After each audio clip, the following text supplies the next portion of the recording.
Welcome to the deep dive. We're here to cut through all the noise, and get you straight to the insights that really matter. Just think back for a second. Remember when ChatGPT just sort of exploded onto the scene? For a lot of us, it felt like the whole world tilted a bit, didn't it? Suddenly, this incredibly powerful new thing was just everywhere. And it sparked so many questions. Where is this all going? What's it mean for our jobs, our lives? Us. So today we're doing a deep dive into exactly those questions, big questions. And we're using as our guide one of the main architects of this AI revolution, Sam Altman, the CEO of OpenAI. We're going to unpack his views on AI's future and humanity's place in it. We're drawing heavily from this really fascinating interview he did. A host named Sophia asked some incredibly sharp, critical questions, and Sam gave some very candid answers. Our mission here is simple: distill the key insights from his vision. Help you understand not just what he thinks, but why it matters so much for your future. We want to balance that, the sheer excitement with the really serious things we need to consider. Think of this as your shortcut to getting informed about the forces and the deep questions shaping this whole AI era. Yeah, it's definitely more than just another interview. It gives you this direct window into the thinking of someone right at the center of this technological wave. Altman's insights, they offer a unique perspective, maybe sometimes unsettling, but definitely a glimpse into where things might be heading fast. Absolutely. And let's start right there. When Sophia asked him about that initial world-shifting moment with ChatGPT, Sam's response was pretty striking. He called everything we've seen so far primitive. His words, like just the early chapters of a very long book. Primitive. That's not just being humble, is it? It feels like a strategic move. It reframes how we should think about AI progress. The real takeaway might be that the wow we all felt, that's actually setting the bar low, perhaps deliberately. Companies like OpenAI, maybe they're setting expectations kind of low in public, while, behind the scenes, they're building something much, much more disruptive than we can really picture right now. It basically tells us the revolution hasn't even properly started yet. Okay, so if that was primitive, what's next? He didn't dodge that. He talked about AI evolving beyond these chatbots into something he called agents. Agents, yeah, that's a huge conceptual shift. We're talking about AI moving from being passive tools, systems that just answer prompts, to becoming active systems, goal-oriented. An agent wouldn't just write something for you. It would reason, make plans, and actually do things in the world to achieve goals you give it. Right. And he gave some really concrete examples that help picture it. An agent booking your flights, managing your whole schedule, maybe even negotiating deals for you, or handling big chunks of your actual work. But the key thing he stressed, and this sounds crucial, is that these collaborators, as he put it, they'd be designed to achieve goals safely, reliably, and aligned with your values, which sounds incredibly ambitious. And that word alignment. Ensuring an AI's goals actually match up with human values. That might be the single biggest challenge here. Easily, he says, safely, reliably, and aligned. But actually achieving that at scale, that's a massive, massive task. Not proven yet. Just think about it. If you tell an AI, make humans happy, but the alignment isn't perfect, it could misinterpret that wildly. It might decide drugging everyone is the most efficient way. Okay, that's an extreme example, but it shows how hard it is to get AI to grasp the nuance of what humans actually want and value. Yeah. This isn't just tech, it's deep philosophy. That potential sounds amazing, but it also, understandably, taps into some deep fears. Sophia pushed him on this. She acknowledged that widespread anxiety, AI is taking my job, it's replacing creativity, it's going to be smarter than me. How did Sam respond to that? Well, he definitely acknowledges the disruption. That's important. He's not dismissing the fear. But, while history does show that big tech shifts always bring fears about job losses, Altman has this really striking optimism. He frames AI as maybe the most transformative revolution ever, leading eventually to enormous prosperity and totally new kinds of jobs, things we can't even name yet. Yeah, and he didn't just brush off the fears. He gave real-world examples of what this enormous prosperity might look like, how AI could be a lever. He talked about, say, a student in Pakistan or Brazil getting access to the world's best tutor 24/7, or a small business owner, maybe in Kansas, running their entire back office using AI. It's this idea of leverage, leveling the playing field globally. It's an inspiring vision, that enormous prosperity idea. But it's fair to say not everyone shares that level of optimism. A lot of economists, social scientists, they warn the transition could be really, really turbulent. Significant job losses, potentially making inequality worse before any new jobs appear. The historical parallels aren't always smooth. And the sheer speed and scale of AI, it's kind of unprecedented. which makes that leveling the playing field part a huge governance challenge in itself. Which brings us right to a major point of criticism, and Sophia really went there. The argument that AI actually concentrates power. The fear that a few big companies or governments will just own everything, the models, the data.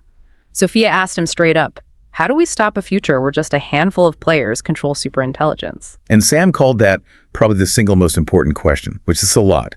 He points to needing governance, international cooperation, designing systems to be broadly distributed. It's clear this isn't just a tech problem. It's societal. It's political. It needs global collaboration on a scale we haven't really seen before. And he even mentioned OpenAI's own setup, their mission statement, to make sure AGI benefits all of humanity. And their unusual structures, like that capped profit model.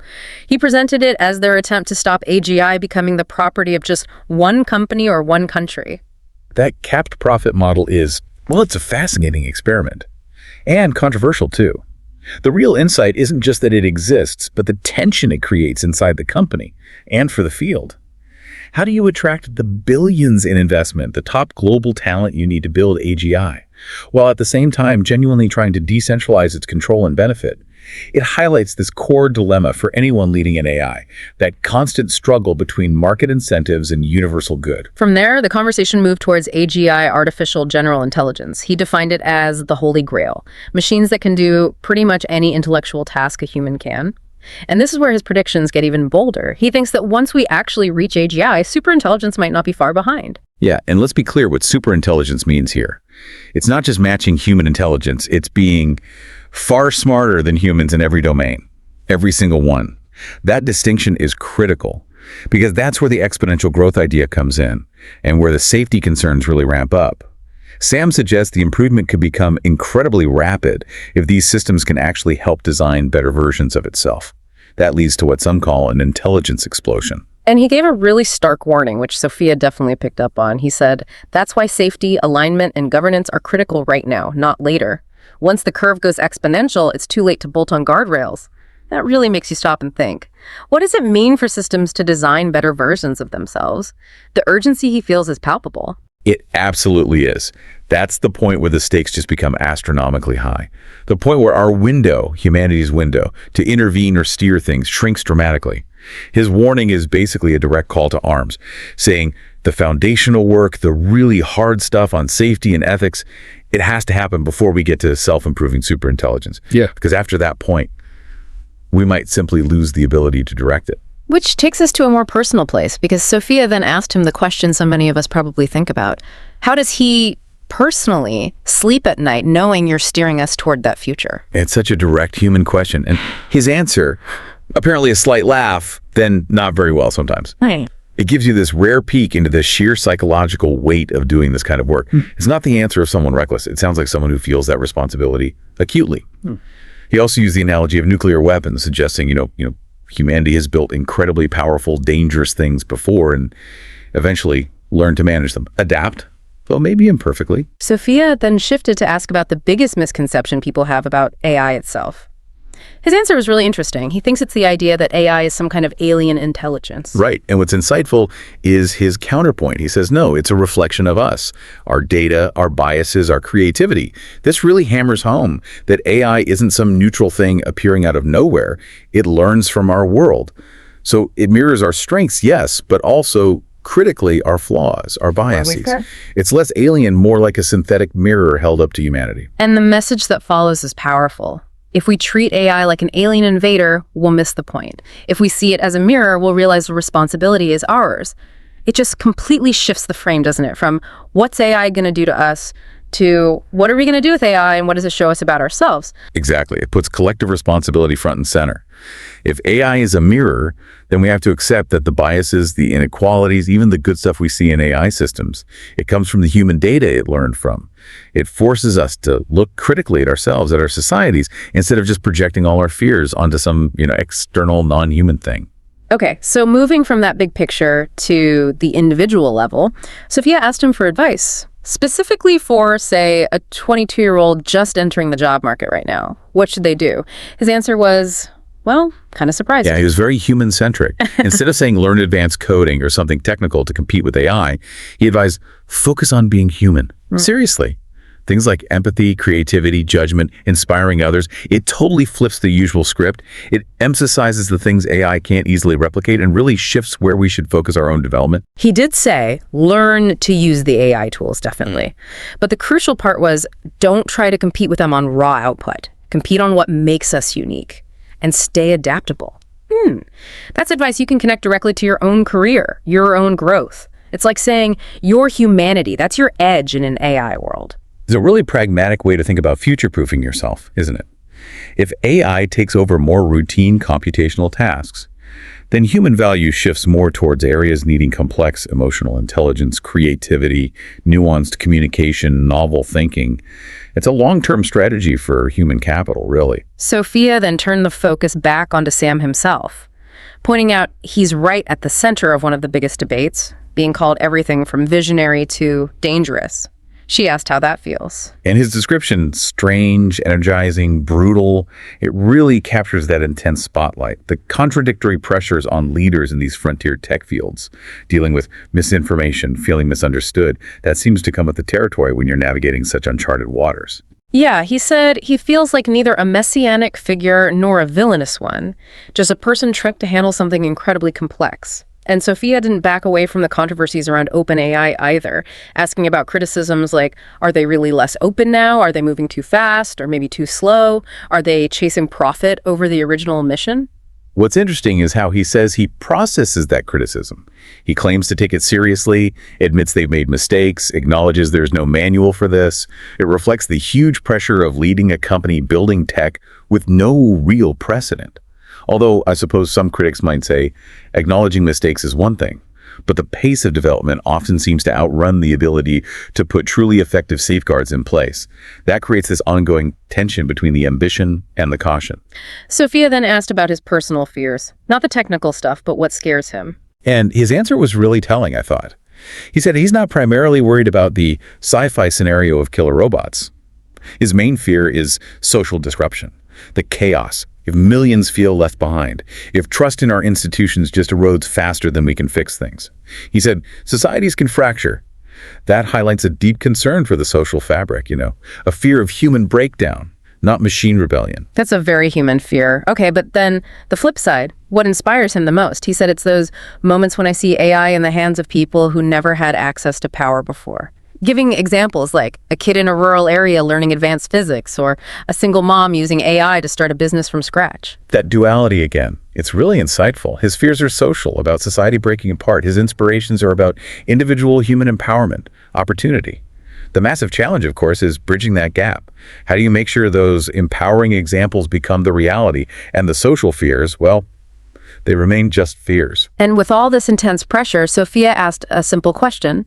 How does he stay grounded? His answer about leaning on family, close friends, colleagues who aren't afraid to call me out, people who remind him to just be Sam, not Sam Altman, the AI guy.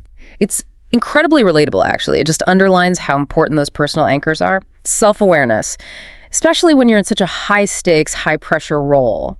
It's the ballast, maybe. Okay, then Sophia did a quick fire round. Yeah. And one answer really jumped out at me.